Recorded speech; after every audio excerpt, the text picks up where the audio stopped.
All right, picture this. You've just touched down in London. Ah, London. Yeah, and you're surrounded by the city's energy. Amazing. And then it hits you. You need to find a bank, Oh, yeah. maybe swap some currency, open an account, or just Yeah. figure out how to work the ATM. Mm-hmm. Do you ever get a little overwhelmed in that kind of situation? Absolutely, especially with banking. It can be a bit tricky, In your own language. even in your own language, let alone navigating it in a new country. Exactly. That's exactly why we're doing this deep dive. Yeah. We're taking a look at this amazing English language learning podcast Oh, cool. all about banking. Nice. So you'll be chatting with tellers like a pro Love it. and decoding all those tricky banking terms in no time. That's right. We'll break it all down. We'll guide you through all the essential vocabulary, the common scenarios, Okay. and even sprinkle in some cultural insights Ooh, fun. to make it fun and engaging. I like it. So let's jump right in. Imagine you're walking into a bank. You're ready to open an account. What's the best way to start that conversation? You know, I think the podcast recommends keeping it simple and friendly. Okay. Something like, "Hi, I'd like to open a new bank account." Nice. Straight to the point. Yeah, just like that. But then they'll probably ask what type of account, right? Exactly. I always get savings and checking mixed up. Oh, it's a classic mix-up. It's so easy to do. Yeah. You're definitely not alone. The difference is really key, though. Okay. So a savings account is like a piggy bank for adults. Okay. It's for money that you want to just keep safe, Yeah. earn a little interest on. Tuck it away. Exactly. Yeah. Not for everyday spending. Like a little nest egg. Yeah, just like let it chill. Earn a little something Yeah. while it sits there. Exactly. Now, a checking account, Yeah. that's your go-to for those daily transactions. Okay. Paying bills, grabbing a coffee, Okay. basically anything you need quick access to your funds for. Okay, so you would specify, I would like to open a checking account. Or I'd like to open a savings account. Precisely. Got it. And be prepared to show some ID and proof of address, too. Okay. They might even ask for your national insurance number here in the UK. That makes sense. Right. Okay, now we're getting to the part that always makes my eyes glaze over a little bit. Oh. It's the banking jargon. Your jag. Things like interest rate balance and minimum deposit. Yes. Help me decipher these words. Okay. Let's break it down.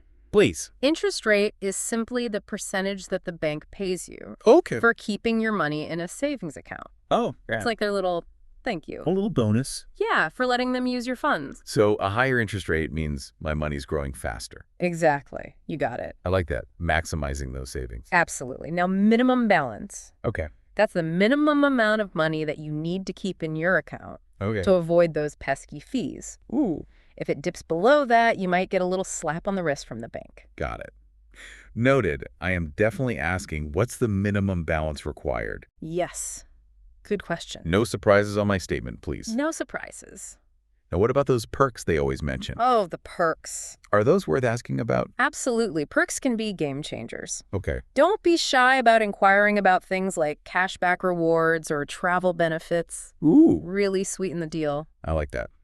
Yeah, you could say, what kind of rewards programs do you offer? Okay. Or do you have any special offers for new account holders? Ooh. A little welcome gift from the bank. Exactly! Love it. Never hurts to ask. Okay, so I've opened my account. I'm feeling good. Now, how do I actually use this thing? Okay. What about depositing and withdrawing money?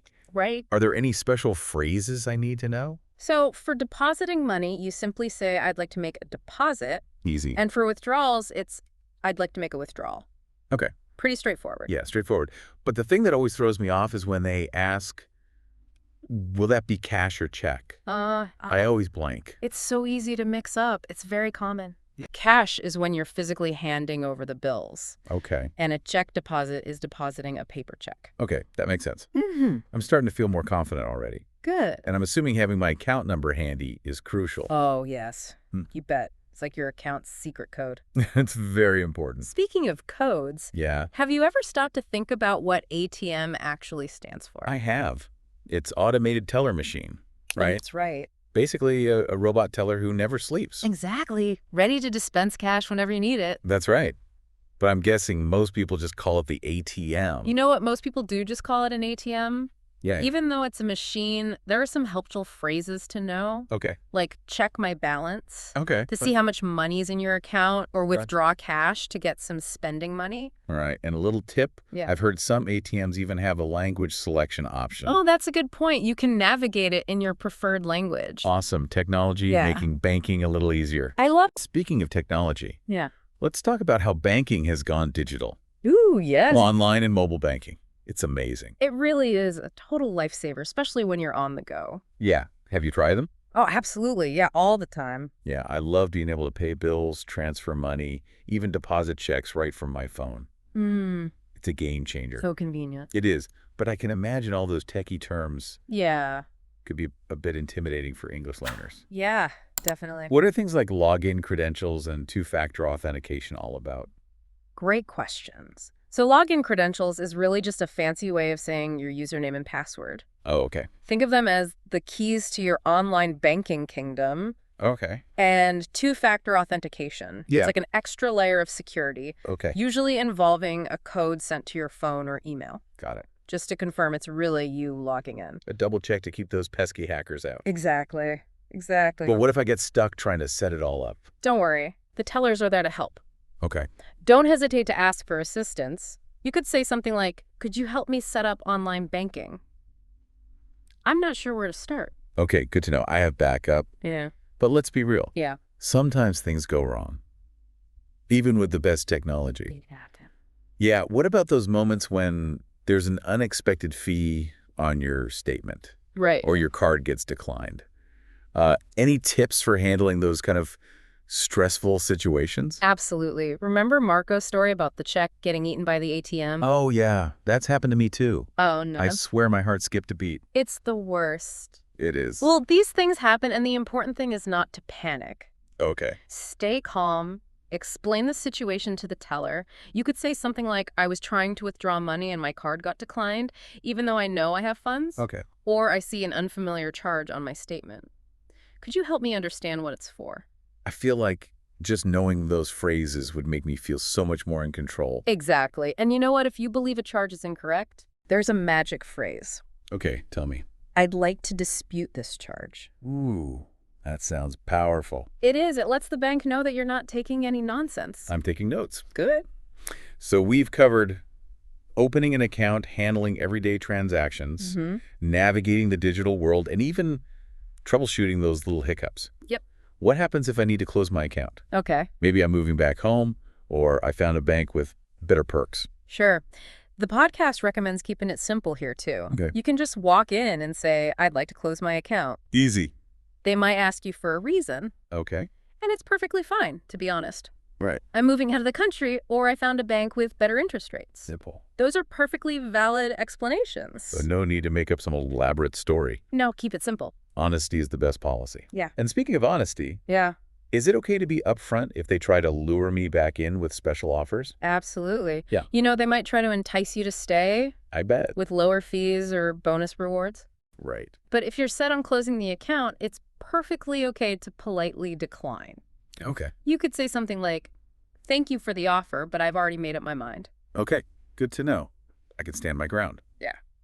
And while we're talking about being aware, is there anything else I should keep in mind when closing an account?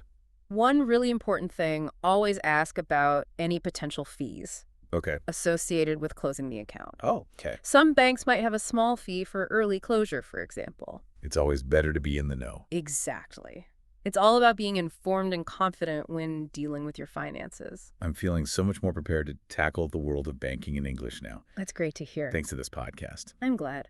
And remember, beyond those practical tips, there's a whole cultural layer to explore when Yeah. it comes to money and language. That's so true. I've noticed a lot of interesting idioms and expressions, Oh, yeah, like what? like penny wise and pound foolish, Yes. which I think means being careful with small expenses, Yeah, but careless with larger ones. exactly. Or how about living beyond your means? Ooh. These expressions, they reveal so much about how people view money Yeah. and financial responsibility. It's like a window into their cultural values and beliefs. Exactly. So as you continue your English language journey, Yeah. keep an ear out for those money-related expressions and idioms. Okay. They're more than just phrases. Right. They're stories and insights waiting to be uncovered. I love that. Yeah, it really is amazing how much language can tell us about a culture, especially their relationship with money. It is fascinating, right? It's like each phrase has a little piece of history in it Yeah. and their values about finances. Okay, so to wrap things up, Okay. we have journeyed through the world of banking in English. Yes, we have. From opening an account to confidently handling almost any situation that comes our way. That's right. Yep. We've decoded all those tricky banking terms, Yeah, we have. mastered the essential phrases, Right. and even explored the cultural side of money through idioms and expressions. I feel like I've really leveled up my English skills. I love that. Yeah. That's fantastic to hear. I've gained a whole new perspective on banking as well. And remember, confidence is key. Yeah. The more you practice, the more comfortable you'll become navigating the world of banking in English. And don't be afraid to ask questions. Oh, yeah, absolutely. Tellers are usually happy to help. They are. And most people really appreciate it when you try to learn their language. Yeah, definitely embrace those aha moments. Celebrate your progress and keep exploring those fascinating linguistic nuances. This has been such an insightful deep dive. It really has. Thanks for joining us. It's been my pleasure. Until next time, happy banking.